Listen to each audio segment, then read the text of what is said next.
welcome to the St. Andrew's Debating Society, the oldest and some might say finest of its kind. Yeah. The motion that stands before the House this evening is this House would separate church and state. We are joined by some excellent speakers tonight, Oliver Langworthy and George Stevens on the proposition side, and Euan Grant and Adam Wilcox on the opposition side. Before we begin this debate, I invite the Treasurer to read last week's minutes in the style of a fiery Baptist preacher. God did not give us our minds to doubt him with, for it is written in the book of... Wasn't this impression bad enough for last year? Counterpoint. I think Alice was just upset that someone else is doing the impression for a change, so I think you should pipe down and let him finish. There seems to be some disagreement in the House. We'll have to take a vote by oral acclamation. All those in favour of taking the minutes as read say aye. Aye. All those opposed say nay. Nay. Seems rather close. I must consult with my sergeant. Aye. The minutes are taken as read. Aye. Without any further ado, I give the call to the first proposition speaker to give their address defending the motion that stands for their name. Hear, hear.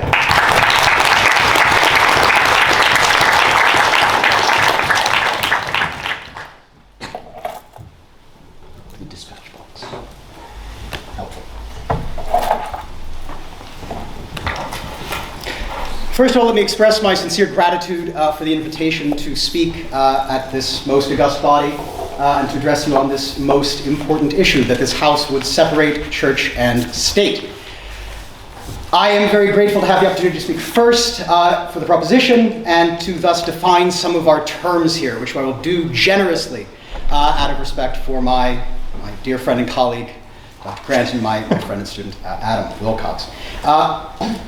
When we speak in terms of church and state, we do so with the benefit of living in a society that, despite its establishment of a church, takes as a given that faith and a multiplicity of faiths are tolerated. We take from this conjunction of church and state something of the Jeffersonian logic which gave birth to this present form. That I will cast a wall to separate church and state.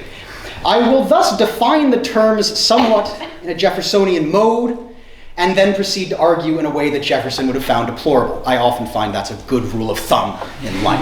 Jefferson would have hated what you have to say. You're probably onto a runner in some ways. When I speak of church, I mean merely institutions of religious authority. No more than this. When I speak of the state, I mean institutions primarily of secular authority. A simple and basic distinction, which I hope we can all get behind. Because in this I do not wish to privilege an exclusively Christian perspective. I myself will be arguing largely from a Christian perspective, because that is my perspective. However, I recognize that in this world today, I need look not very far to find other states that grapple with these questions. The question of the separation of church and state is not merely a Christian question, as much of the scholarship has sought to declare. One need merely look at, for example, Azerbaijan, where the concept of the separation of state and mosque is embedded in their constitution. Thus, the principles I will articulate, I hope, find universal traction, whether you have a faith commitment or indeed whether you have none. I would also hope, perhaps, that in doing so I am not finding myself too far afield. Because I am not, in fact, arguing, and I hope I have not been invited on the basis that I am, a hard separationist. I know, shocking to some, perhaps. I am not up here to say that there is no discourse possible between these two. Instead, I am here to argue that the church must be protected from the state. And not merely that, I will, being a historian, have to cast my mind all the way back to the Epistle to Diognetus here, well known to everyone in the room, I have no doubt. Possibly written around 130 AD. Containing a very simple and beautiful line, here of course concerning Christians, but I believe extensible to all people of faith. That they are the soul of the world, held distinct from the nation which is its body. That people of faith must be free to be the soul of the world, I think, and would argue, is the core of what it means to separate church and state. Indeed, I do not envy my friends who have a bit of heavy lifting to do, not far from the sites of the martyrdom of George Wishart, for example. We are in a town where people were burned alive, Patrick Hamilton not least, for espousing beliefs that argued for the separation of church and state. Patrick Hamilton, of course, returning from Europe, bearing Protestant doctrine, which, in Martin Luther's own words, spoke of two kingdoms, the earthly kingdom and the kingdom of God, which must be held separate. Returned to, at the time, Catholic Britain, espoused these beliefs, and was burned alive by the combination of state and church power. It is this that I would stand against, protecting the church from the state. When the church is vested, and again, church here, religious institutions broadly read, when the church is vested with the sword of state authority, it often does more harm to itself than to anyone else. It will also inevitably find itself cut off at the knees, even in its meekest formulations. I've been very grand here. I've pointed to martyrdoms. I've pointed to burnings. We can make this a little simpler. I've already alluded to the fact that the United Kingdom, Great Britain, Northern Ireland, has two established churches. It has, of course, the Church of Scotland, an established church in Scotland right now, which enjoys entire independence of spiritual matters by Act of Parliament, I think 1921, and a further act relating to property, I think 1923. And, of course, the Church of England, all right? Of which, of course, the monarch is governor, and, for example, bishops are appointed with the advice of the Prime Minister by the King. Quite a close relationship here.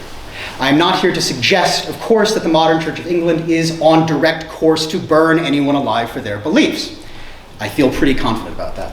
I feel really good about that, actually. If you have any members of the Church of England in here, I think perhaps maybe one or two burnings might not be the worst thing. But, nevertheless, such is their desire, perhaps, for a certain flame in the church, but it is exactly this to which I speak. The establishment of this church has not granted greater spiritual authority. It has not saved it from a decline, which adherents, for example, of the Church of England can readily see. One merely need look at the census, for example, to have seen year on year this decline. A decline brought about in no small part because it is a church that is forced to exercise theological debates, spiritual matters, in the public eye, and on behalf of the exercise of temporal power. In this case, the sword of state authority, blunt though it may be, nevertheless bludgeons the church to its ultimate detriment. So, separation of church and state, because the church must be separated and protected from the state. I suspect Jefferson would not be terribly pleased with this necessarily. So, to nail my colors to the mast, I, at least, am what is sometimes called a non-interventionist. This is not to say that I think that the church must be kept out of the state entirely. I think that people of faith must necessarily, and obviously are, represented at all different levels of government. Their involvement is to be expected. Their exclusion is not to be desired. Again, people of faith are, in their way, the soul of the world. But it is in a recognition of diversity and multiplicity, of the allowance of many different voices competing together in neutral, non-interventionist secular institutions, in which the best of all of these may be brought together.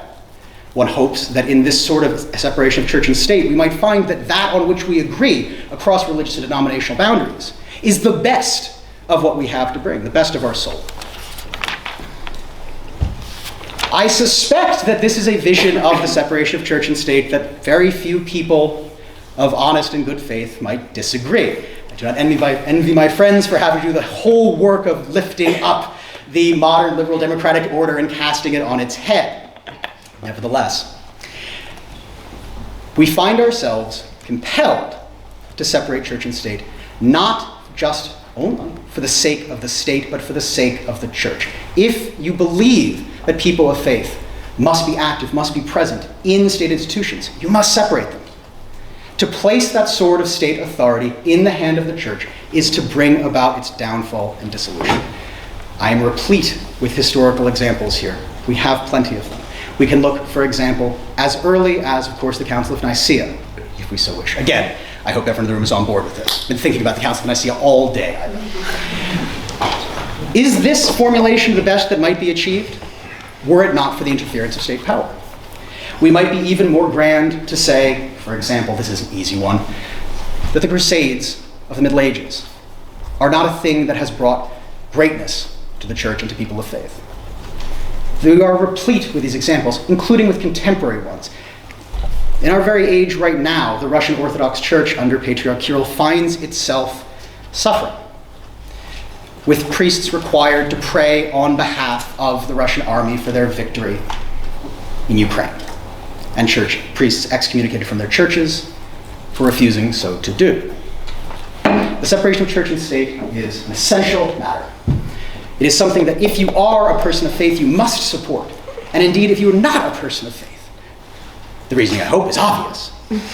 But nevertheless, we should all wish to be and to support the idea of both the soul of the world and its body functioning together and separately. Thank you.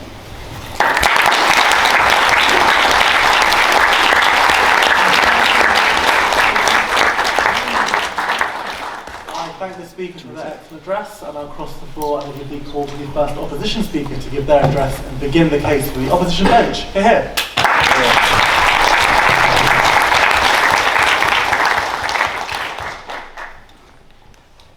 Mr. Speaker, I'm pleased to be given the honor of speaking tonight on the proposition. I would like to begin by laying out the bare bones of my case, as it were. We will proceed from 5 main sections. Firstly, the end of politics. Secondly, the definition of virtue and its relation to law. Thirdly, the definition of virtue. Fourth, how virtue is to be formed and lived within the polity. And finally, we will turn to the categories of church and state as they are defined in our current modern liberal order. So to begin, what is the end of politics? Thomas Aquinas says in the Summa Theologiae that virtue is the end of politics. And virtue, of course, is formed through a habituation to moral acts. Thus, virtue consists not simply in external good deeds, if we would like to put it that way, but in a combination of right reason and right action. And virtue tends toward the common good, where justice is understood as the primary social virtue. And this is because justice is what directs man in his relationship with other men.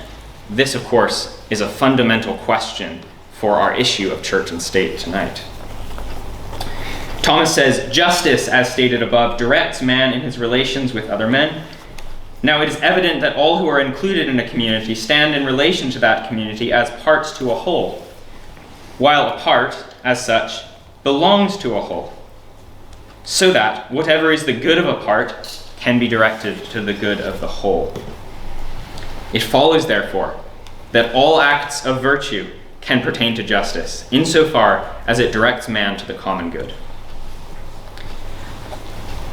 Before we leave this point, I'd like to add also that the formation of moral virtue, as mentioned earlier, involves both the will and the act of the human person. This is fundamental. Thus, virtue is not just about action, it is also about the process of reason which underlies the will and expresses itself in action. We'll turn now to our second point. What is virtue, and what relation does law bear to it? Since virtue is the end of politics, we must contend with the question of the relation of law to virtue, as I'm sure is clear to you. Now, at this point, I would like to counter preemptively something which I expect many of you are thinking I will be arguing for tonight, and indeed that Dr. Grant will be arguing for tonight. That is that we would have the church take over the state and use it as some sort of bludgeon to force everyone into virtue. But I would like to challenge this.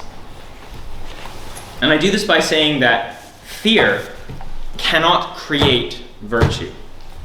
This is because fear compels the external actions of the human person, but it cannot compel the will.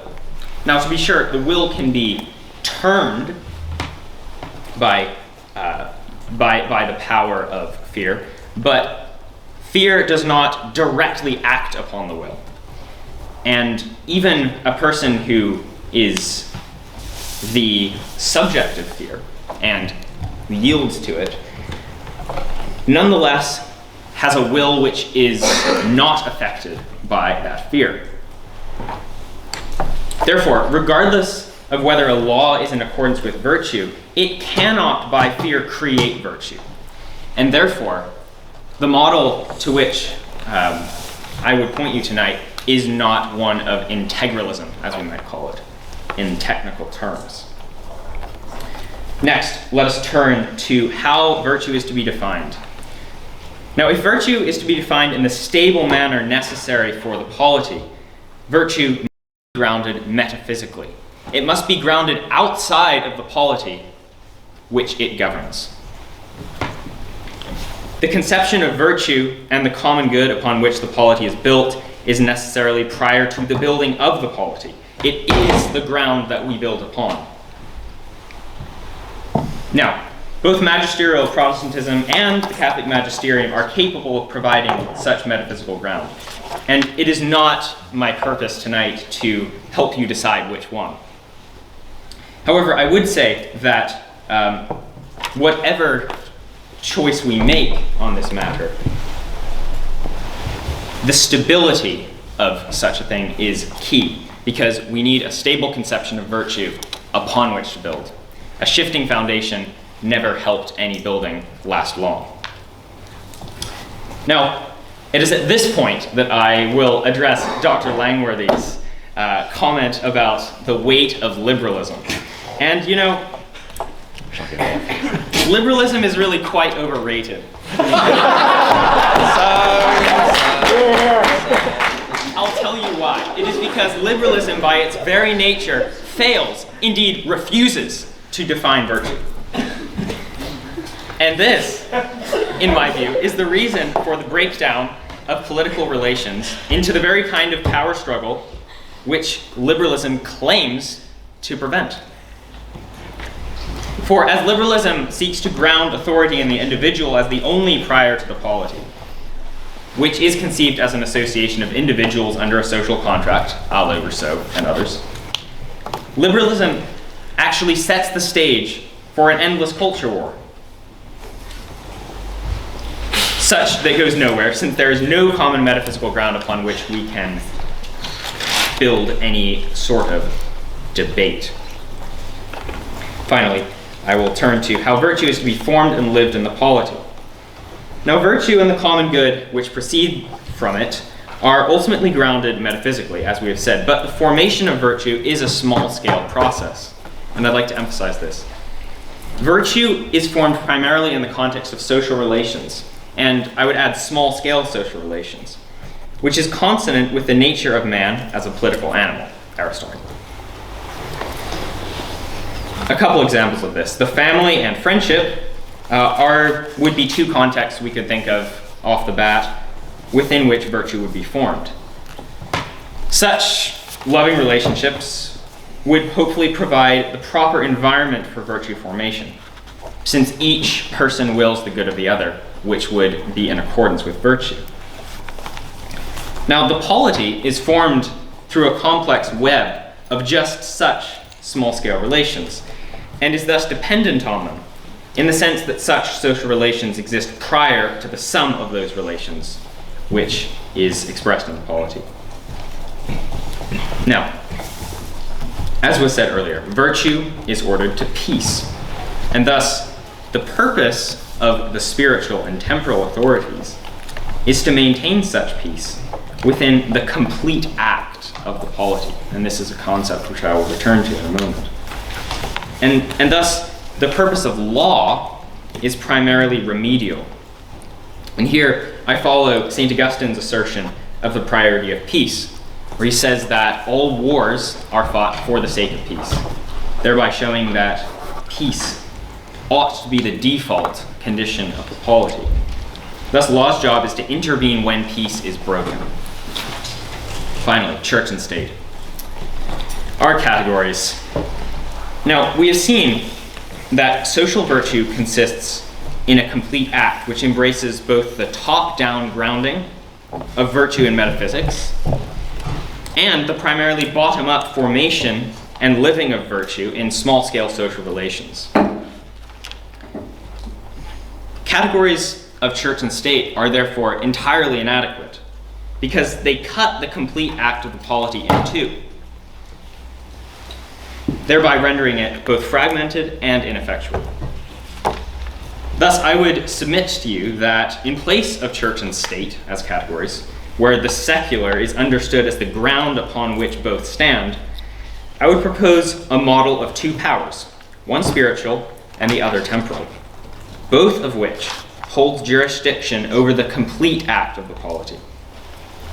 To quote the historian and political theologian Andrew Willard Jones, in the Middle Ages, the secular was integral to a conception of social reality that was thoroughly supernatural in character. The religious was not accidental to this world, and the kings were not the state. It was a sacramental world in which the material and the spiritual were everywhere and always present together.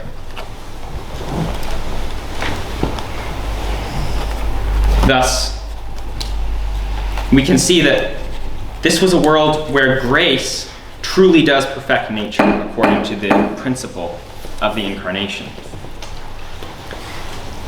And within this framework, we can see that the church is now not a part of the Res Publica, but a Res Publica in herself. Thank you.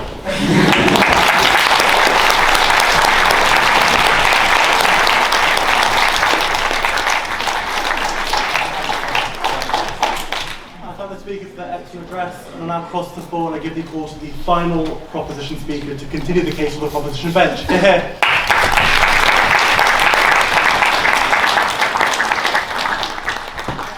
Never before have I been greeted with such thunderous applause. No. Anyway, I'd first like to begin by thanking, of course, all those involved in organising this debate. I feel it's custom and proper to do so. Also, my colleague, Dr. Langworthy, the Honourable, Venerable. And also, it's a great pleasure, of course, to debate against my boss, Adam, the President of SMCS, and an actual lecturer of mine, Dr. Grant. So, anyway, at least for today, we're on the same playing field, I think. Sure. I'm going to begin... I'm going to begin with a brief rebuttal of my friend and associate and colleague and boss, Adam, by drawing attention to several points that have been made.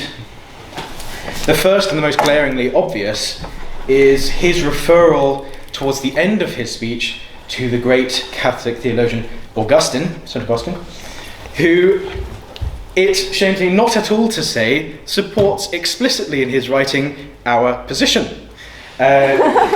In the City of God, there is a distinct... Well, he also drew, of course, on the reality of the two kingdoms, duo sunt, for you Latinists, and all the rest of it, there are two. This is blatantly in support of our line of reasoning.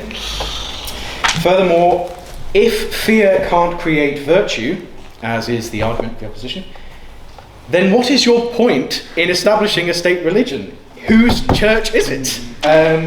You can't challenge this by our position by saying this, because if fear can't create virtue, then what is the forced conversion of lots of people and the establishment of a state religion going to do, if not create fear, ladies and gentlemen? The other thing, of course, is the war on liberalism presented by... We can at least agree on that. I'm afraid, Dr. Grant, no, we cannot.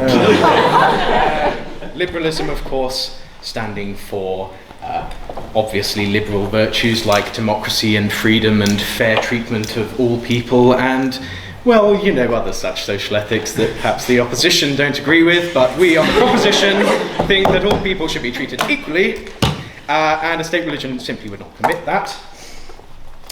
Right, now I'll move on to my argument. Sorry, bit of a tangent. If, for example, we suddenly established a state religion, ladies and gentlemen, what about those who are not represented? My colleague, Dr. Langworthy, has talked about the protection of the church, which I thoroughly endorse. However, I think it is also important that we talk about the protection of the state, however briefly.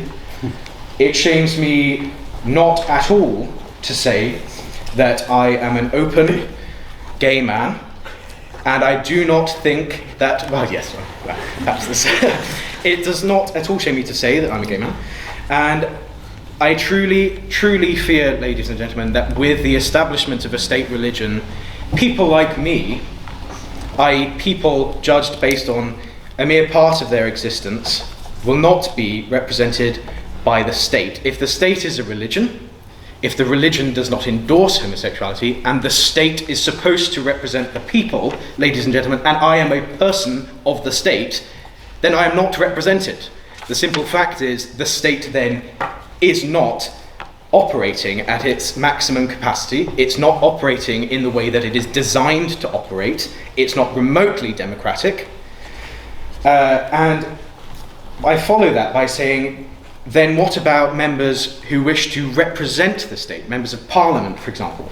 If, let's say for a second, I was Catholic, and thus not allowed in government for whatever reason, as is true in several American states throughout history. The governor of New York, I believe, couldn't be Catholic, or either could be, something like that. And the governor of Maryland either had to be Catholic or couldn't be Catholic, or something like that. Anyway, if I couldn't, for example, represent my state based on my religion, which is just one element of my identity, another, for example, being my sexuality, or my race, or my gender, or my class, then it would not remotely be a democratic, a free, a fair state.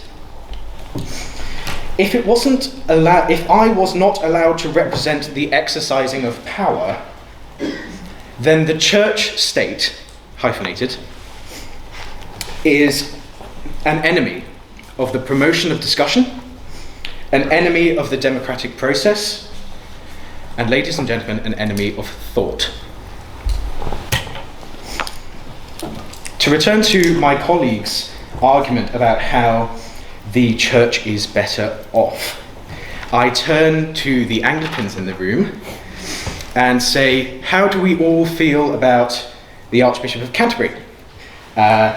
If, for example, state churches change their opinion and change their teachings, there is no dogmatic process, there's no absolute truth, there's no Christian message if it can change. If, for example, the church reverses its policy on X or Y or Z, then it is fully at the whim of the state. If we turn, for example, to several religious traditions here, for example, we can see, let's take Baptists or Quakers or members of religions who are not members of the state religion, Church of England or Church of Scotland. We see their congregations absolutely flourishing. We see young people, the lifeblood of the church. We see a new generation. And what do we see, ladies and gentlemen, in the Church of England? We see the elderly, and we don't see very many of them, ladies and gentlemen.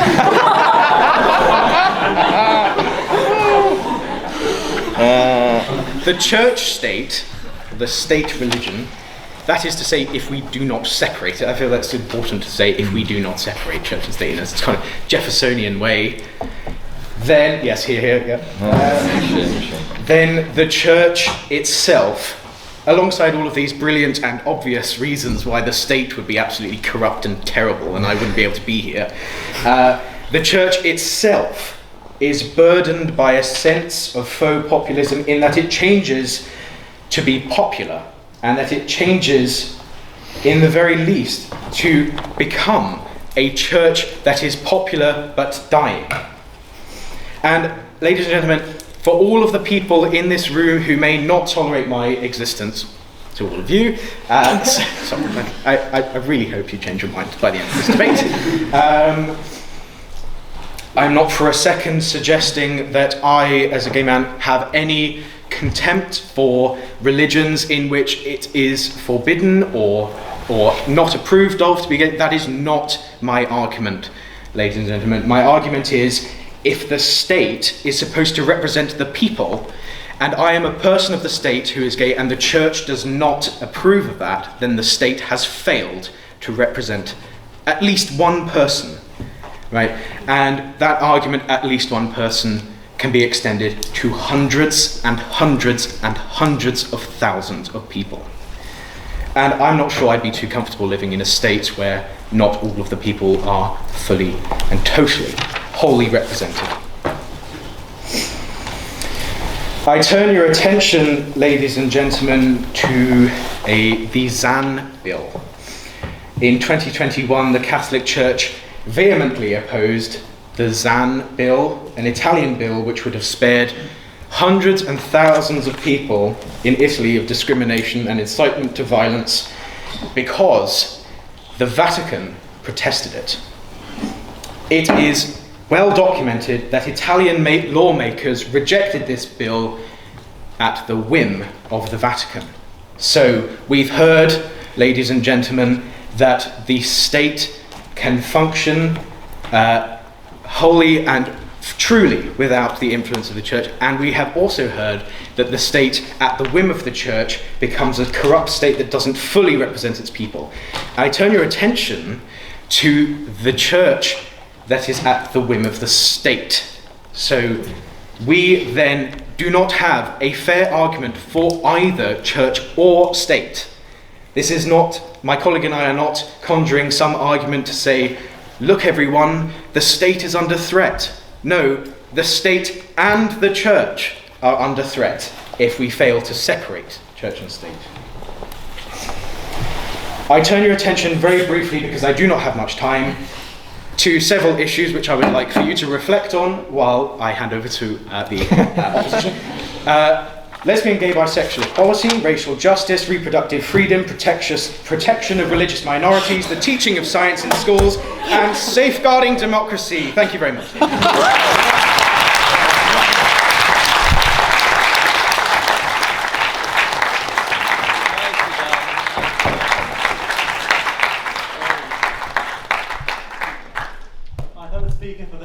Address, and I cross the floor to give the call to the final opposition speaker to continue the case for the opposition bench. Hear, hear.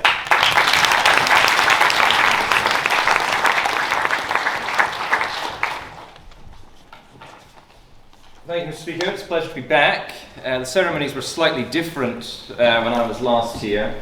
The sword used to sit on the end of the table. I don't know if you know that. I think I've got an interesting position here, and I'm going to try and do some sort of tactics and tell you why we should win. I don't know if we're meant to be setting up the church state or merely defending the establishments that, as Dr. Langworthy has pointed out, already exist. I intend only to do the latter, and I think if there's a separation that we need to accomplish, since we don't have a Jeffersonian separation in this country, if we don't need a Jeffersonian separation in this country, then, you know, all things being equal, you ought to vote for us on this side. Okay. Now, I don't expect you to buy that, but you know, that's the line I'm going to go down, right? Okay. I'm distressed to see quite how many people in this room I recognise. Partly because you'll remember, A, and B, because I think there's an interesting question here. We've largely, here on the table, we're from St. Mary's, we're used in a sense to talking in-house. And I've written to talk to those of you who are incorrigible atheists, right? Okay, who have no interest in the protection of the church whatsoever. And my attempt is going to be to say to you, nevertheless, you should embrace it, right? Okay, so it's going to be a bit of a wild ride, and we'll see how that goes. And basically, what I want to say to you, you know, this is to my atheist friends. The symbolic side of human association is something fundamentally arbitrary. It's partly glorious, it's partly ridiculous, and in that sense, it's just like the Church of England. Okay, think of the Evzones in Greece who march around the tomb of the unknown soldier with pom-poms on the end of their feet. Think of the French Republican Guard with their live tigers. I mean, they're not live tigers. They're sort of leopard skins strapped over the backs of their horses, still yearning for the days of Napoleon. All right. Think of the absurd media simulacrum, which is presidential democracy in some notable countries which we could name. That combination of 18th century rationalism meets the WWE. You know, the human world and the world of the state, not least, is something shot through with glamour, with ridicule, with nonsense. And if you think that the church is nonsense, might be a good reason to keep it. The ancient kings of the world tended to combine themselves the role of chief general, of chief judge, and of chief priest. And it's our good fortune in this country to have a king, and it's quite our good fortune, especially in England, I must admit, to have the priests that we have. You know, they're dignified on Remembrance Sunday, they're dignified for the dead, they're worthy and hand-wringing when they talk about the unfortunate in Parliament. They're morally ignored by society at large. They're internally divided. They're a bad mess. But what symbolic lie, what pretense of public reason should we replace them with? What would be better for us than what is essentially a quiet and genteel version of Anglosphere state Shinto? That's what I want you to buy into, okay? Those of you who have no interest in God, right, you think all this Jesus stuff is nonsense, you think that St. Mary should be ripped down. Nevertheless, keep the Anglosphere state Shinto. It's good for you, it's dignified, it's nice. I recall to you what I am sure you spend every night reading, you know, when you're not reading Chateaubriand, who is obviously the guiding spirit for this speech.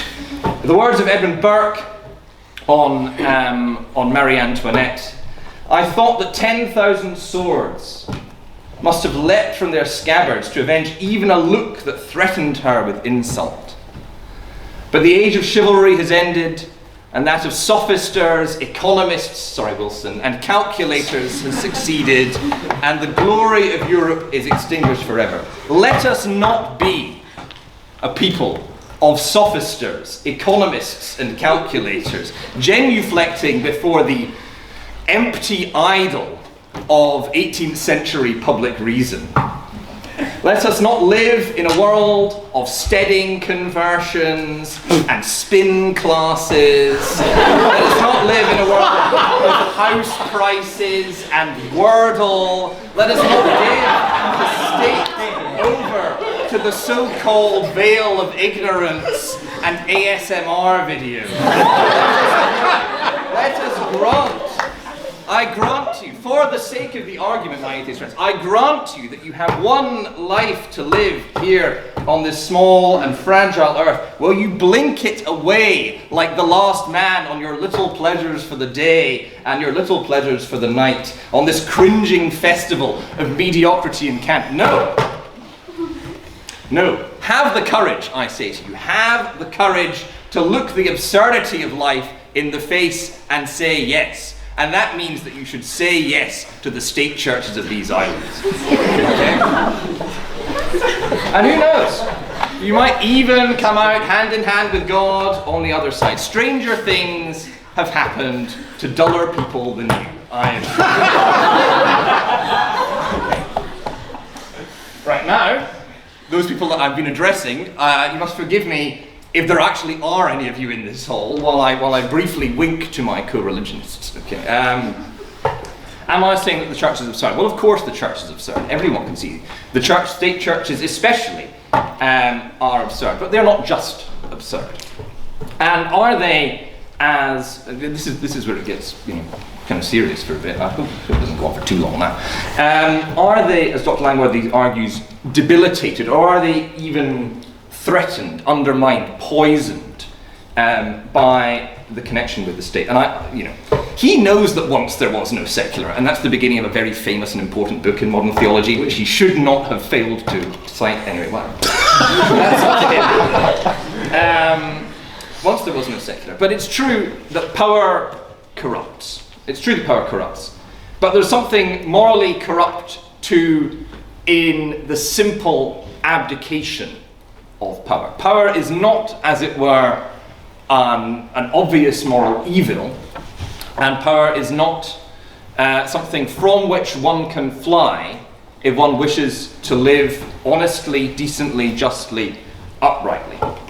We have no choice except to live in a world that is defined here beneath the sphere of the moon, for better or worse, by the exercise in one way or another of power. Now, if I thought that I was here and I had to argue for the church state, okay, I would have come out even more based than I have, I think. You know, really, there would be nothing to lose except to come out swinging as hard as possible. For, you know, yeah, the Crusades pile them on, you know. What have we got to lose? Charles V was wrong to stop in Tunis, you know. Really, I mean, frankly, it would be the Habsburgs all the way, wouldn't it? But we don't have to say that. We don't have to have all or nothing. And what we have right now, and I take it that, you know, this is the tactical note, right? The opposition wins if they just prove that you don't have to change anything because of the proposition. Okay? You don't have to change anything. What we've got right now is pretty good. Okay? In this country, it's pretty good. It's even better in England, you know? Not in every respect, but certainly in the religious sphere, my God. Anyway. So the error and the illusion, I think, and this is a liberal illusion, and it's in some ways it's the illusion of secularism as well, is the idea that some sort of institutional architecture, some sort of wall of separation, or some sort of curtain wall of inclusion is either going to be what saves or what damns either the church or the state.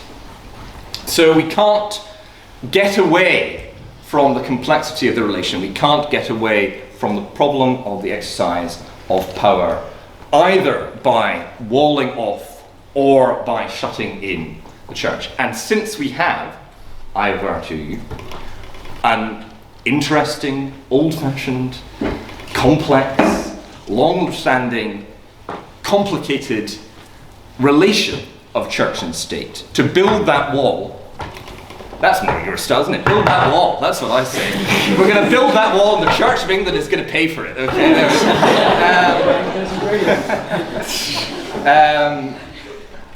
That's not going to help us. That's not going to solve anything. So what shall I say to you? What am I saying to you? To my atheist friends, I'm saying just hang on to it. Just keep it. You know, why not? Keep the men in golden robes. Keep the men in funny hats. Keep the old words. Keep the long robes, keep the mystagogia, keep the hierophancy, keep the whole thing. What have you got to gain in losing it? You've got an uglier, more boring world. And what have you got to lose? Well, you've got various cheerful things, and you might as well hang on to them while they last, until, if the proposition are right, they'll drop sadly from the tree, rotten. And to my Christian friends I say, don't fear the state. Life is full of powers and principalities, and we can't go back past the Constantinian settlement. So we must make the best of it that we can. Mr. Speaker, thank you.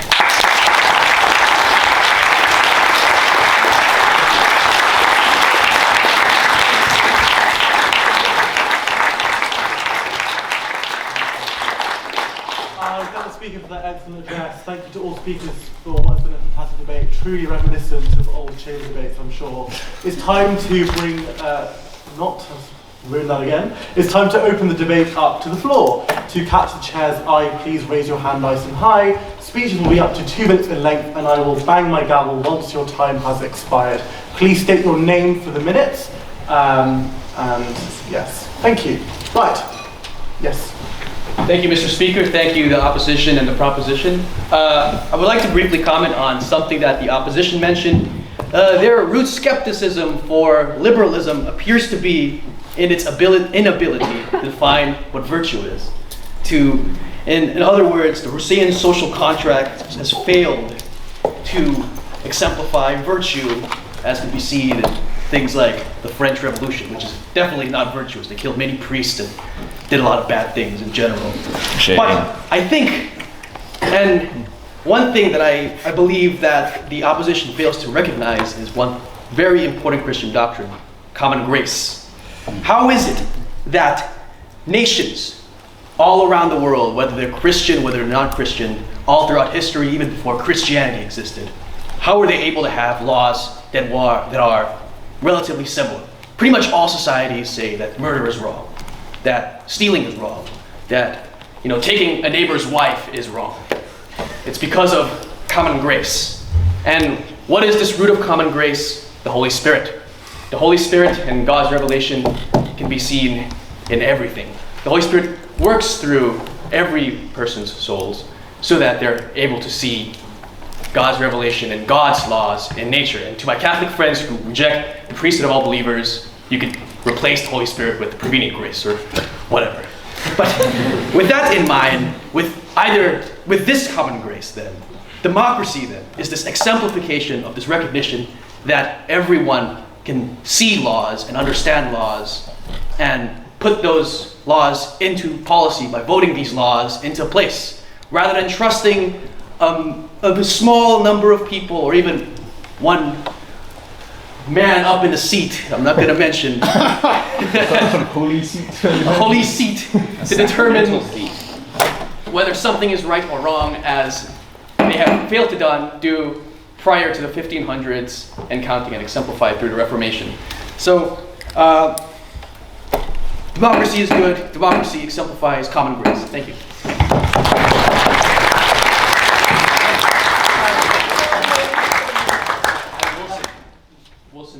Wilson, great, thank you.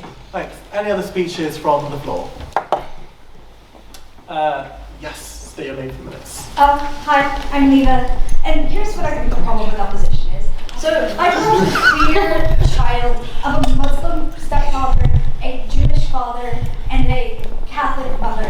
And what I learned from all of this is not, besides a lot of confusion, is that religion is best when it is a uniquely personal experience. I saw my parents be the most happy, not when they were going to church or the synagogue or the mosque, but when they were practicing religion at home and sharing it with the community.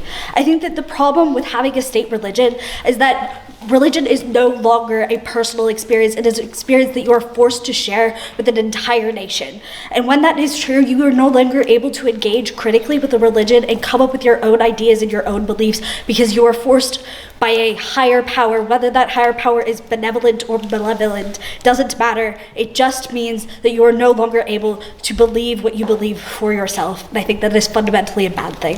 Thank you.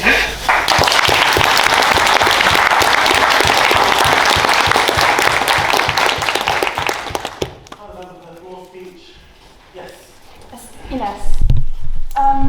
So, just as a little disclaimer, I'm French, and I was quite pleased to see how many French references were put out. But something I was a little bit offended by is that you, Professor, only addressed atheist friends and Christian friends. I'm neither. I have a Protestant, Catholic, who knows, father, and a Muslim mother. I'm not a practicing Muslim. I don't define myself as being religious, but I do have these beliefs. And I know that I'm from a country, France, where having certain beliefs today, so for example being Jewish and being Muslim, are being highly criticized by members of the government because French is a historically Catholic country.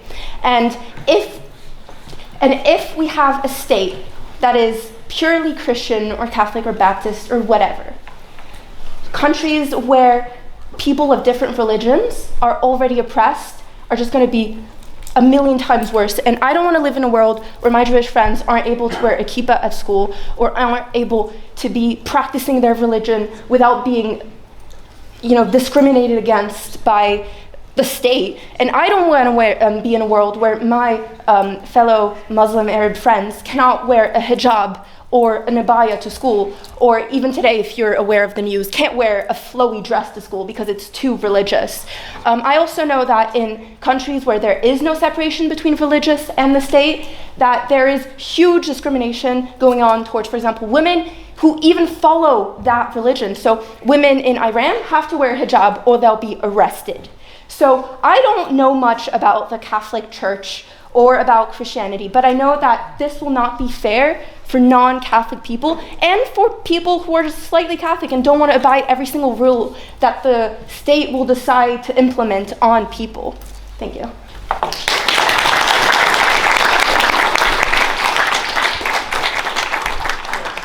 The floor speech. Yes.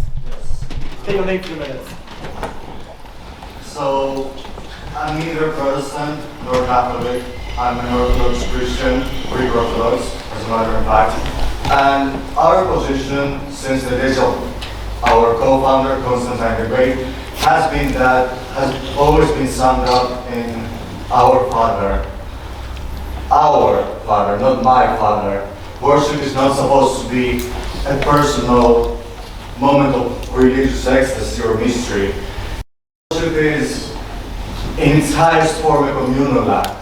If God is the highest good, then that highest good deserves to be served and be held by everyone in the community, not just the individual in their own unique forms, etc., etc.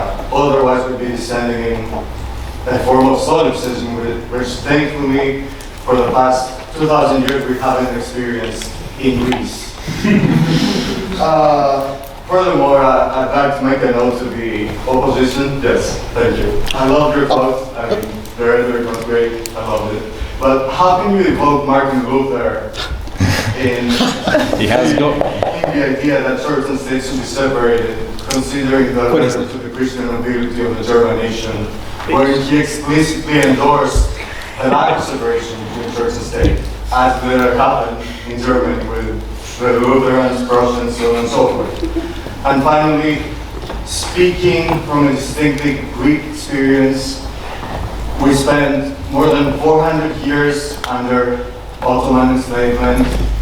We were treated as second-class citizens for being Christians and Greeks. And so I really do think that a state church, like the ones that you Brits have here, and unfortunately are casting out to the dirt nowadays, I think to have a state church is a true exercise of cultural and religious sovereignty on behalf of the entire populace. Thank you.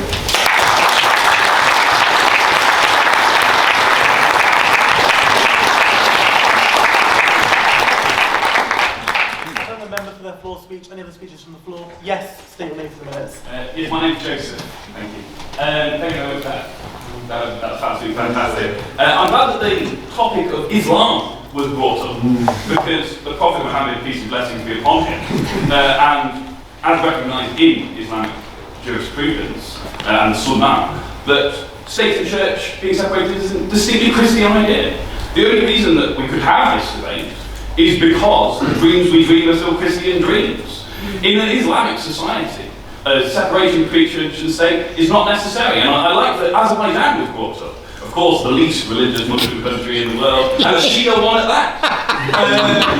So from a Sunni perspective, you know, church and state are part of the same body, they're arms on the same body. And I just wanted to say that I love that here in the heart of the Episcopal Church of Scotland, I do think that St Andrews is.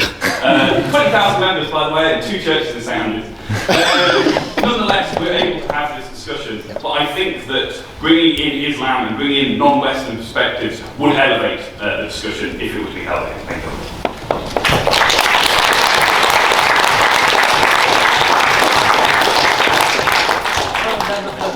Any other speeches from the floor? Yes, state your name for the minutes. Look, so the opposition, I thought Dr. Grant gave a very interesting argument. This is this idea of embracing the silly. As you may be able to notice, a lot of the divinity students here are wearing tweed. And there's a strong reason for that. Dr. Grant, one of our great lecturers, famously only wears tweed. In fact, I would rather suggest he goes to bed in tweed. But the point is this: we are all here embracing the silly of life. And so my point is this: why not embrace this with the church? If one is Catholic, you enter into Mass, you do a small bow and cross your chest. You also believe a wafer becomes the literal presence of God. Jesus becomes a wafer. It doesn't make any sense. That's the point. It's silly. From the Christian perspective, we believe that in one God, there is also three. That makes no sense. That's the point. It's silly. I accept that it's silly. And I think life should be more silly. And so, opposition, I think. Great claim. Thank you very much.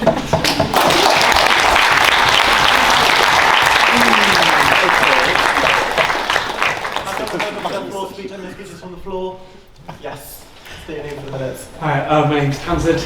I'm going to go for the opposition again. Sorry, guys. I'm in the sense of attack, right? Yeah, Okay, fine. so I'm one of the incorrigible atheists. Right, I think, like the only one it seems. But I basically want to address sort of like what I saw, like the two arguments here. The first speaker seemed to quote like Plato throughout, like the quest for virtue. A lot of it seemed reminiscent of Plato's Republic, to the point of using the word res publica towards the end. And the entire book, to me, when I read it, struck me as an investigation about what the perfect city, the perfect polity would be, and was just a love letter to progress, and just that kind of critical thinking, just really investigating what pushes us to be better as a group, as a society. Whereas the second speaker basically went for conservatism. Like, if it ain't broke, why fix it? And I just feel like there's a bit too much dissonance between those 2 points.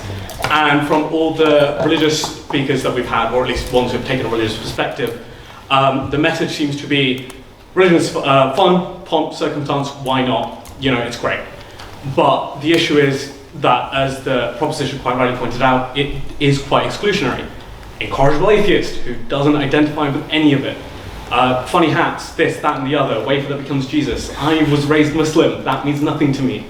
So it feels unfair that in the name of pomp and circumstance and a bit of fun, you exclude potentially millions of people. And I will restrain this argument to this country, never mind the entire world, where there are millions and billions of other religions and whatnot. Even in this country that is predominantly a Christian one, there are still millions who do not follow Christianity, or even if they do, don't follow it strongly enough to want it in their day-to-day secular life. And I think one of the best things that we've found in this modern liberal age is that the sheer level of religious and diversity in terms of thought as well is worth celebrating. And in the spirit of Plato's Republic, I think we should keep marching forward with this idea of finding progress in diversity of thought rather than clinging on to the past just because it's a bit silly and it's a bit of fun. Thank you.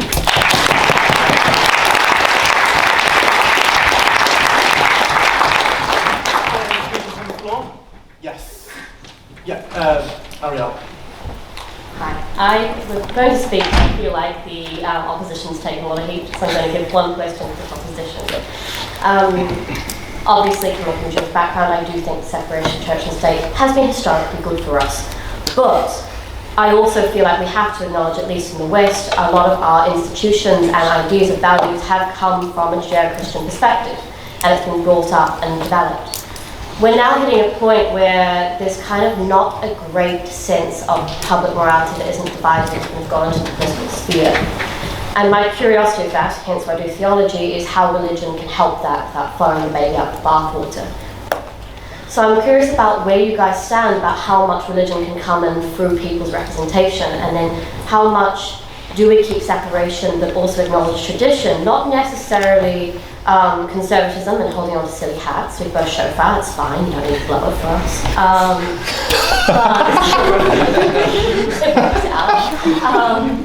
But I still feel like there is a purpose in where we come from. I also acknowledge my friend Inez's point in which, you know, people say, well, France is historically Catholic and that doesn't match the current populace, which is correct and shouldn't be used for oppression, but there's also a point on how that came across. A lot of our laws stand and we say things are important because they come to a prior from Enlightenment perspective.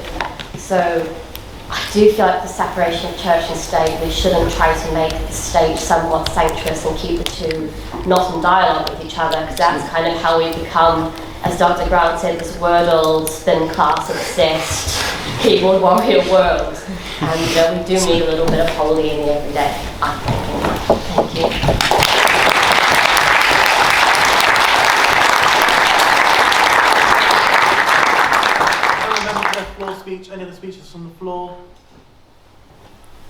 state your name for the minutes. So, name's Anubhav. I do stand with proposition, but I do have a question to the proposition as well, though. So, you did mention a lot regarding, so the first speaker spoke that why the church should be protected, the second speaker spoke why the state should be protected.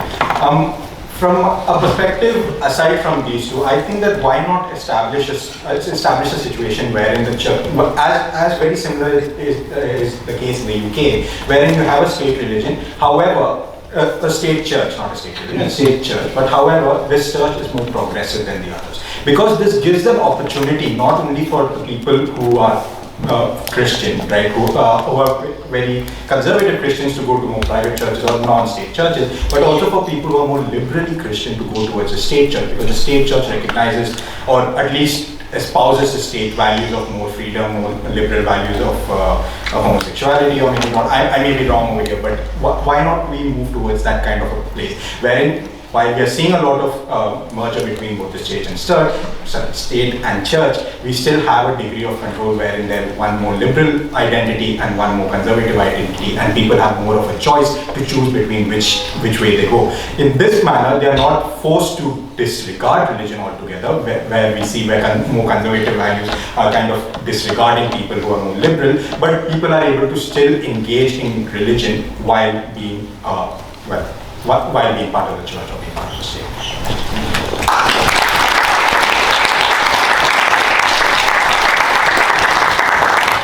I thank the member for their full speech, and for the final full speech, I'm happy to welcome the training officer to give their full speech. Okay. Hello, I'm Alistair. I'd like to articulate the spirit of the criticism of the Deputy Leader of Opposition, and maybe a little bit on the first speaker if I have time. So, I thought it was very clever and admired the idea of maybe separation of church and state means do we have to go beyond what we have now, have a total separation. But I think this is clever, but not really what the debate should be. The separation of church and state can happen in degrees. And it seems to me that the Liberals fought hard and won most of the separation of church in the UK. And just because they didn't get all of it doesn't mean we then say, well, separation of church and state is unnecessary. It kind of reminds me of somebody running around with a flamethrower setting people on fire. Then when all their opponents successfully cover themselves in flame retardant gel, they then go, look, they're complaining about a little warm tickle. It doesn't really matter. This is a trivial issue. It seems like this is actually an important issue that the most substantive things have already been won against in favor of separation of church and state. The second thing is a kind of quick epistemic argument against a proper, full-on church and state system. I'm going to sound a bit like a hardcore new atheist here, probably unintentionally. I don't like those people. Because I think that there are some good arguments for theism, like fine-tuning, but I don't think there are good arguments for the actual specific prescriptions of religions being true, which is the only thing that a state can actually functionally do. Just saying God exists isn't going to work. You're going to have to tell people which rules they have to follow for it to be meaningful. The problem is those rules don't have good justification, right? You have old texts and traditions which are highly contradictory and highly contradictory testimony saying, you shouldn't eat this, you shouldn't do that, you shouldn't have sex with this person. I think that the point about liberalism and how much state power they have on opposition is largely irrelevant, right? Because even if I'm an authoritarian who thinks that if the state could successfully ban smoking and alcohol, they should do it for the better of society. People don't know what's good for them. I don't think the state should come along and be like, you shouldn't eat avocados or we'll put you in prison. And you'd be like, why? And they'd be like, well, we have these people in our society who have this book from thousands of years ago that kind of says that they're bad, but we also have other people with contradictory beliefs and nobody really seems to agree on it and everyone's testimony is contradictory. I'd be like, you don't know, you don't have any justification for this rule being true in the first place, so why should the state enforce it through violence? I think this is a fairly straightforward point. I don't know why we should trust religion as an epistemic authority for morality or for the rules we should follow, and therefore we shouldn't have a religious state.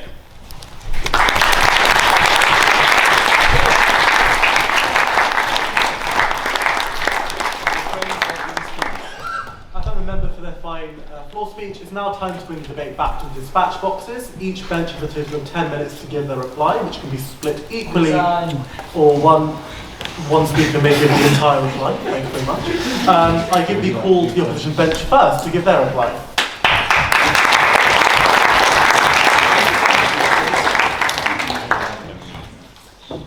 You give 5 minutes. No, the opposition side. You give 5 minutes. Will you gavel us at 5 minutes and yes. We'll tag team? Thank you.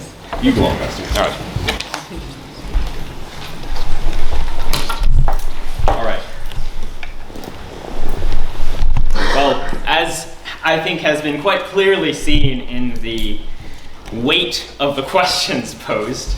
As the opposition, we are certainly facing a strong weight of public opinion. But I would like to briefly address primarily the speech that was just made regarding this question of where we get what is good.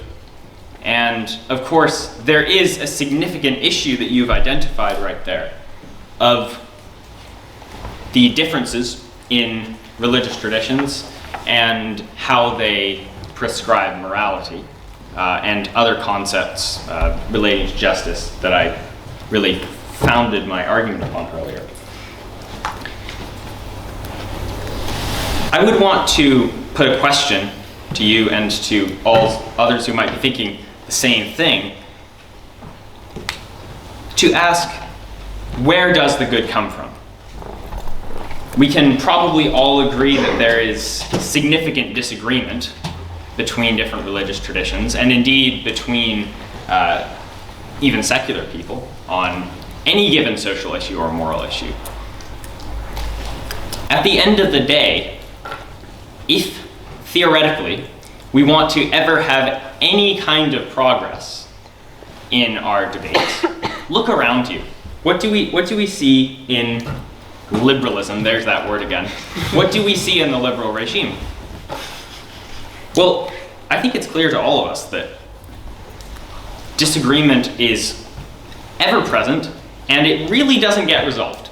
I mean, at the end of the day, you've just got, in my context, I'm American, for the record, but you've just got the Democrats yelling at the Republicans, and the Republicans yelling back at them, and the Democrats yelling at each other, and the Republicans yelling at each other, and we really don't tend to get very far, do we?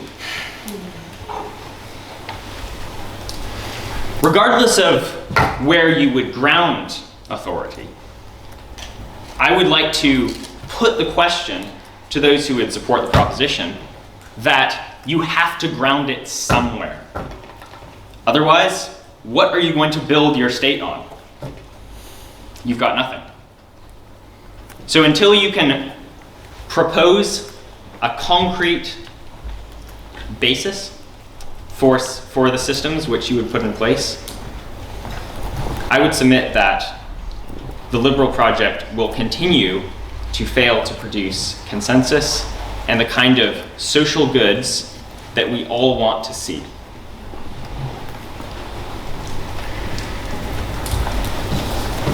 Now, I would like to briefly turn to Wilson's point earlier regarding common grace.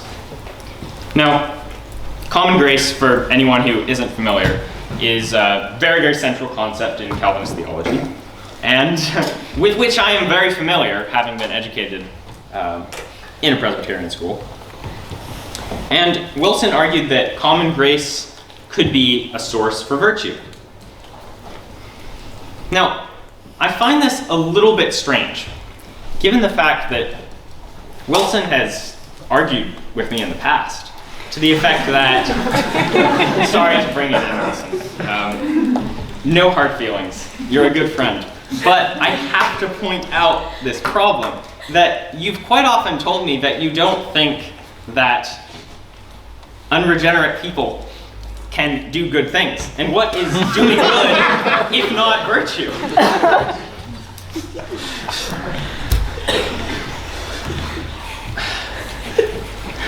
So it's somewhat unclear to me exactly how you expect democracy to function on common grace if you don't actually think that people can be good apart from the church, from regeneration by the Spirit. Now, I'd like to also briefly address the question, the points that you made regarding religious freedom because this is, of course, a very important concern that needs to be addressed. And Dr. Grant will present such concerns to you, I'm sure.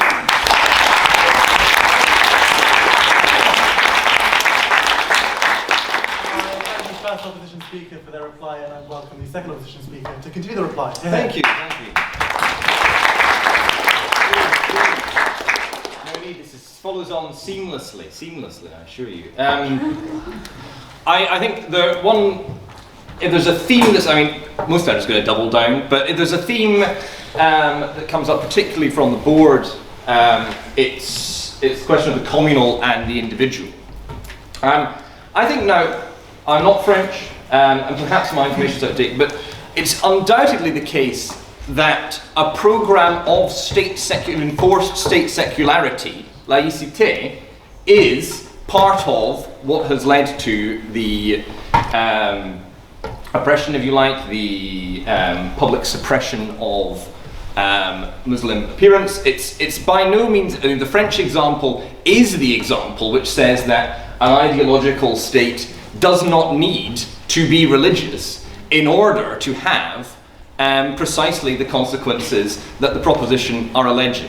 And this is just one of the ways in which building this supposed wall is not actually building a wall in the right place at all, because we can't build a wall in the right place. There is no wall that will save us from ourselves. Okay? Who you think will save us from ourselves is a different question. And I'd like to just point that. Then the other essentially individualist point from the board, I think, is well answered by a number of speakers from the floor. That the idea that we exist simply as individuals, and that therefore our commitments are simply personal, and that we are working from a sort of purely rational basis, is precisely the myth of 18th century rationalism. I think it's false. I think the idea that religion reaches its highest expression in personal rather than communal observance is both experienced as and doctrinally known as false in every religious tradition except some of the most explicitly individualist and mystical. The idea, well, the epistemic idea is perhaps a more complex one, but I think the idea that we have a rationality floating free of tradition is also one that I would like to question, and which I doubt that the other people who still have a chance to speak are going to speak in favour of. So I'd just like to cast the question mark over that. But I think the point that, Adam has gone for the Platonist side. I've gone for a sort of conservative stroke Nietzschean stroke Tertullianist nonsense argument, and that's so that you can pay your money and take your pick, right? I doubt that I'm going to get many of the incorrigible atheists. I've got 10 minutes. I've not got 10 years, so I've got to work on you as best I can here. Okay, but for the idea that in some sense there's something dishonest about the conservative position, right? Which I think is also this point about the sort of past triumphs of liberalism, that again requires us to view liberalism as something doctrinaire.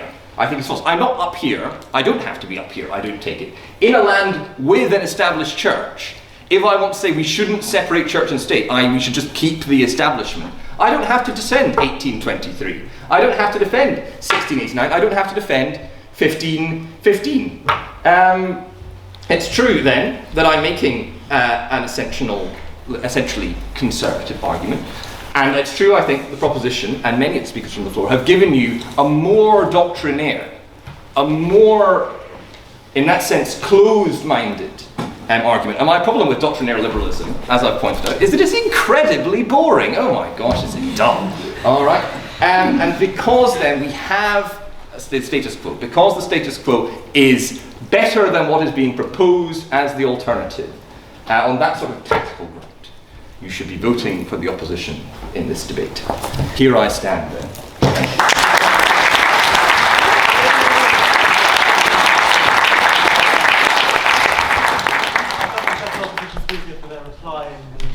Bench their reply, and I cross the floor and give you call to the opposition bench to give their replies. Here.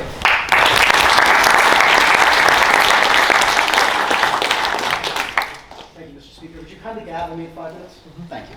I would like to thank everyone, of course, for their thoughtful and reflective questions from the floor. I will attempt to address as many of them as I can, with apologies for not remembering any names, which I can't do at the best of times, and certainly not this close to my bedtime. I want to first begin, to some extent, by addressing the characterization of the opposition of our remarks, which is to say that they are based, and in some sense we are not. To that extent, we are cringe. To the extent that I am cringe, I wear this title proudly. I am making a cringe argument. It is not a based one, it's a cringe one. This is the argument people read fanfics. This is really cringe. This is the argument of people who care about things like tolerance and equality and liberalism and democratic institutions. Cringe, I say. So be it. So be it. I would, however, like to correct a few misapprehensions, I think, that have arisen perhaps on the part of the opposition and indeed perhaps on the part of the floor, which is to draw attention to the example, for example, of La Cité in France. We have argued here for non-interventionism. We have argued, in fact, for advancing on what we have now, in fact, improving what we have now. And yes, sadly, it's cringe. This will involve giving up the hats. This will involve, perhaps, the thurifers having to go into a cupboard more often than not. There is a loss. There are, of course, always losses in this way. But we are not simply arguing for the status quo. And indeed, in arguing for the status quo, I hope we have presented a positive case for change.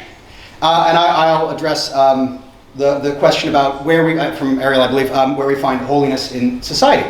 Precisely our argument is that the church must be free to fulfill this role. It must be free to fulfill this role unencumbered by the duties of providing a chance for people to call it based.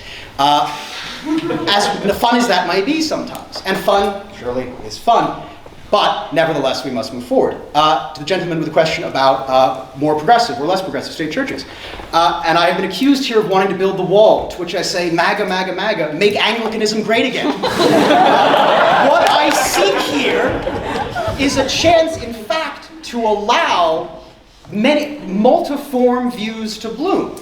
Let again, as I happily acknowledge, I've done my best, I think, to seek to extend my remarks to encompass the whole of believing traditions, not merely Christianity, but nevertheless must speak on behalf of my tradition. I'd be thrilled if everyone attended regular worship services of any kind. That would be great. That would be a good thing. In fact, I think it would happen more often if there wasn't, in many ways, a sort of negative example standing at the heart of public discourse. And in this, we could advance. We could make progress. We would have loss, but in fact, much more gain. A question from our Greek Orthodox friend concerning Martin Luther. One, of course, sees wonderful development in the life of Martin Luther. In his early works reflecting on Augustine, of course, and on the nature of the role of the Catholic Church in temporal affairs. He reads Augustine, I'd say quite generously, in, I think it was Secular Society, very early on.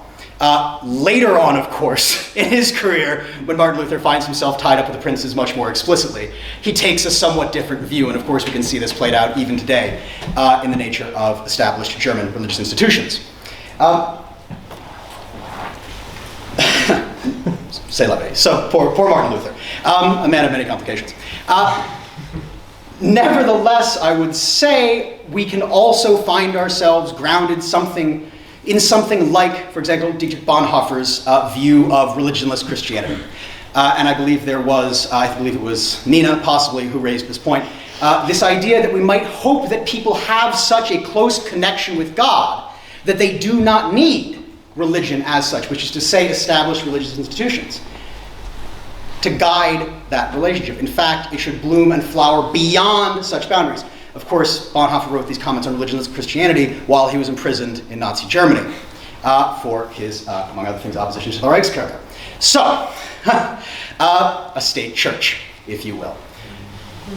For these and so many reasons, we must, in fact, support the separation of church and state. Build the wall.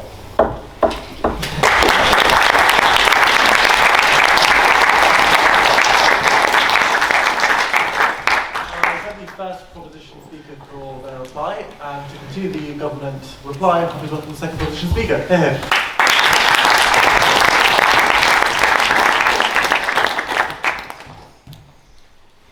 Ladies and gentlemen, thank you so much for your questions. I think they've been fierce, yet highly productive. And I thank you all, of course, for your unfettered and unabashedly proud criticism of the opposition. I would like to just bring to your attention the point that the regal seat of the United Kingdom, as it is, yes, in its entering its modern age, of course, attempted to revise a principle of its state Anglicanism. And I'm sure most of you are aware that the monarch is the defender of the faith, as in the Church of England, which he attempted a revision to that title to defender of the faiths. So the prime example, the head, the very image that comes to mind of British state religion, attempted to change it. Now, I wonder why that is. Well, it's because he wanted British society to be more fair, as we have pointed out, which the opposition seems vehemently opposed to. And I just go back to that question about orthodoxy at the back there. You were talking about how it's our father, and for hundreds of years there was a sort of occupational, unwanted oppression of the Orthodox people. That is our argument, right? We want it so that different faiths, different people, different backgrounds, classes, sexualities, genders, and all the rest of it can be represented faithfully and truly. And I can't really see an issue with that, ladies and gentlemen, unless you hate some particular type of person. And I go back to this point about the silliness of Anglican priests, and I really take issue with that. It doesn't shame me at all to say that I'm a Quaker, so I'm not an Anglican, but I think it's reverent and wonderful and glorious, and their gowns are fantastic and flowing and wonderful and beautiful and perfect. However, it is not my tradition, and I do not want to be forced to bow to one or pray to one or respect one if it is not anything remotely to do with me. I take the points here about oppression and oppression and oppression and oppression, and it comes up over and over again because the central point of our argument is that those oppressed will no longer be oppressed if the proposition's argument is accepted in a theoretical sense. We accept all people of all faiths, of all backgrounds, of all sexualities, of all genders. I keep repeating this because it's such a fundamental point. If, for example, the state religion was X and I was Y, then I would not be X, I would not be represented by the state, I would not faithfully be represented by the state, I would not be in mind when policies are being made, I would not be conscious in the lawmaker's mind. Nothing about my existence would be considered if the state religion were true and were not mine. And it wouldn't even be fabulous, I don't think, to say that if I were a member of the state religion, it would be fair on others or myself. Let's say, for example, that the whole room had to obey a certain religious authority.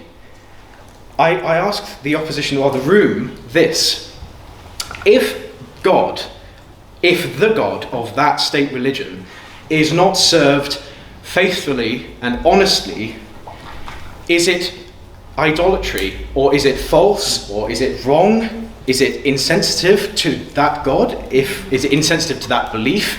Is it insensitive to those people? If I had to forcefully obey and pray to a God that was not mine, I know in my heart, despite it being legislated that I had to, it is not what I believe. And I don't think it's fair to myself. I don't think it's fair to actual true believers of that God. I don't think it's fair to that God. I do not think it is fair to God to say that I had to worship him if it were not my God. Thank you all very much.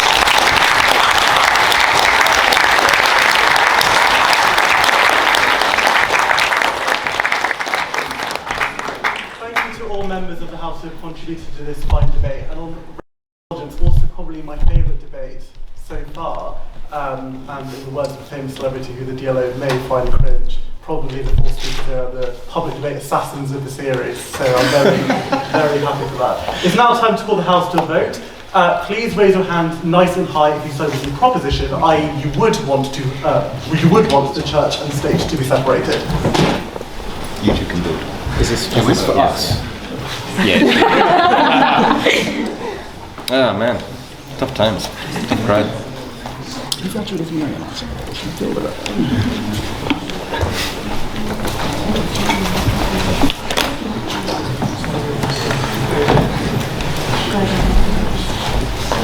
I think we were KSI and you were Tommy Fury here. How roguish would it be if we voted for you? That'd be pretty rogue. We should have done that. You guys should vote for us on the show. Okay. Please raise your hand nice and high if you side with the opposition that you would not separate church and state.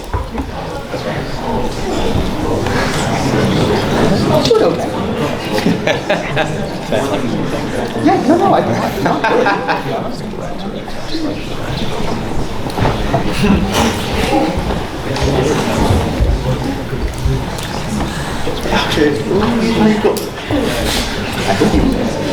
I think that's unlikely.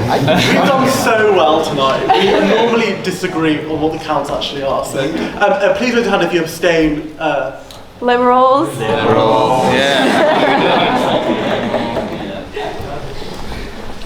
Perfect. Before we announce the results of the debate, I call on Jenny to give the first set of announcements. Hello everyone, my name is Jenny. I'm head of public debates and so organising these events every week. If you're new and you haven't been to one of these before, we always have debates on a Thursday evening. Debates start at 8 o'clock. Everything is free to attend, as is everything that the society does. It's wonderful to see so many of you here, especially so many new faces as well. I do hope that you come back and engage in the society again. It's lovely to see you all, and especially to have your contributions for the floor. And I'd like to thank the speakers for what was a particularly entertaining debate, and thanks St Mary's College Society for collaborating with us again. It's always a really fun opportunity for us to kind of engage with other societies, and we're really grateful for that opportunity to do this with you. Next week we have another debate which is more politically focused again, so this House would attempt to rejoin the EU. If that's something that interests you or you don't know enough about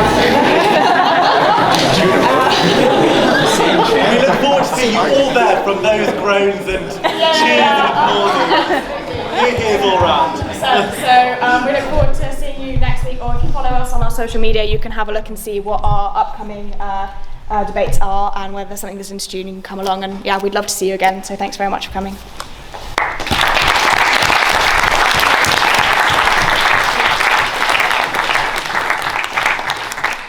Surprisingly not shackled to his lab desk, William next. Student life is very fun. So if you're interested in debating like these amazing debaters tonight, we run training at 2 to 5 on Wednesdays at the top floor of the Union. Alistair will teach you how to debate, hopefully. If you're also interested in more of the competitive side, we also send people regularly to competitions throughout Scotland and the world, probably. If you're interested in that, talk to Neva. They can give you all the information about that.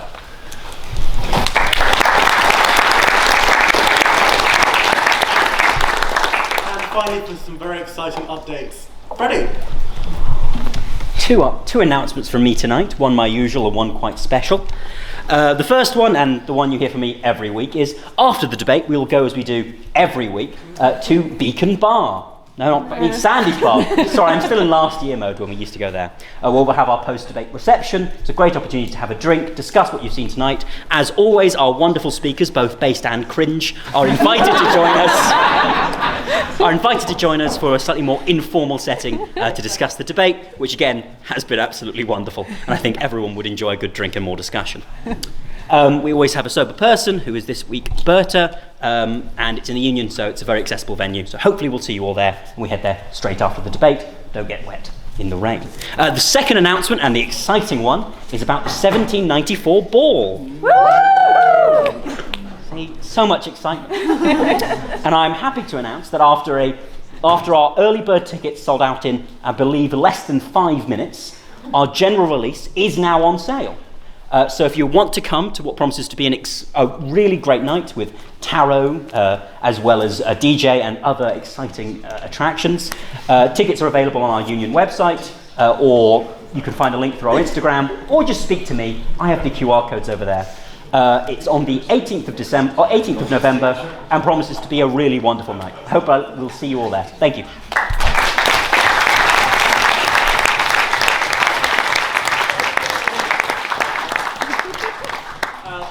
Thank you for board announcements. Now to announce the results of the debate. So we had 78 votes being cast, and the ayes to the right are 53. The nays to the left are 22, with 3 abstentions. Congratulations to the proposition bench for winning the debate.